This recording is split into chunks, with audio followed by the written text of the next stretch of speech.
Here's something I noticed about myself. I like to complain about a lot of stuff that I really like, which is why, Crystal Sins exists. This is probably because I've exposed myself to things I like more, meaning I noticed more things that bug me. That being said, I really love My Hero Academia. It's one of my favorite animes. Anime?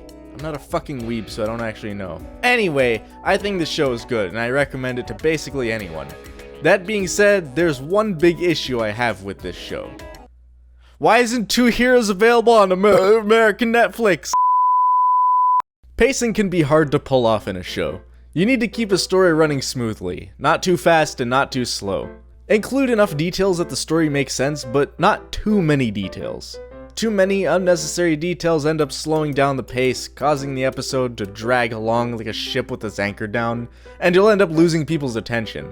Not enough details and the pace might speed up too much. You might glaze over some plot points and leave your audience confused and lost. Either way, you'll lose viewership. My Hero Academia has a pacing problem, and one that was almost bad enough to get me to stop watching entirely. Obviously, I didn't stop, which is why I'm here now, but the pacing in this show is ungodly slow. I mentioned it in my Parasite review, and I showed this example when Red Riot was fighting the knife dude.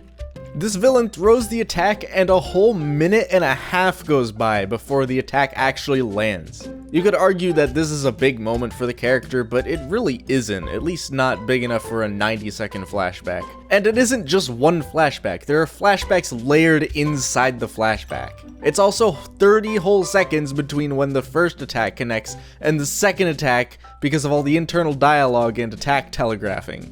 This isn't an isolated instance either. Show me one fight in the show where this doesn't go into slow motion or have one of the characters pause and have a flashback or have an internal conversation with themselves or an external conversation with whoever they're fighting. Show me one fight that just happens without any extra bullshit. I was thinking about making a video complaining even more about this trend, even more than I did in my Parasite review, but as I watched more of the show, I found myself going back to watch fights from previous seasons, and I kinda started to like it. Like, I originally watched these fights and thought of them as having pacing problems and moving really slow, but then I started to consider something else. What if I'm looking at this all wrong? What if the pacing is actually pretty decent? Of course, it's really slow for an action show, but what if My Hero Academia isn't an action show? What if what we've been watching for these 4 whole years is actually a drama? A drama that uses these action scenes as a form of storytelling and character development.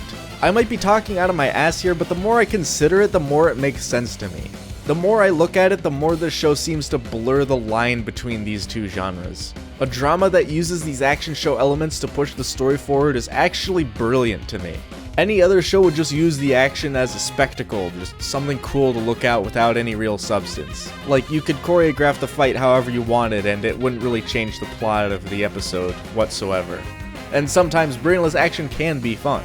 But My Hero Academia takes action a step further and actually injects the story directly into it. Like the fight between Bakugo and Deku, it's not necessarily the best fight in the show, but it's choreographed specifically for the sake of developing both characters' personalities, along with tying in a verbal fight to parallel the physical fight. Once you start looking at the fights as a storytelling element rather than just brainless action scenes, it makes them a lot more bearable and the pacing doesn't seem a problem like I originally thought it was. There's definitely a place for brainless action in movies and shows. Even in the first My Hero Academia movie, most of the action was a lot faster paced than the show, and really didn't include all the storytelling techniques the show uses. And I still enjoyed the hell out of that movie.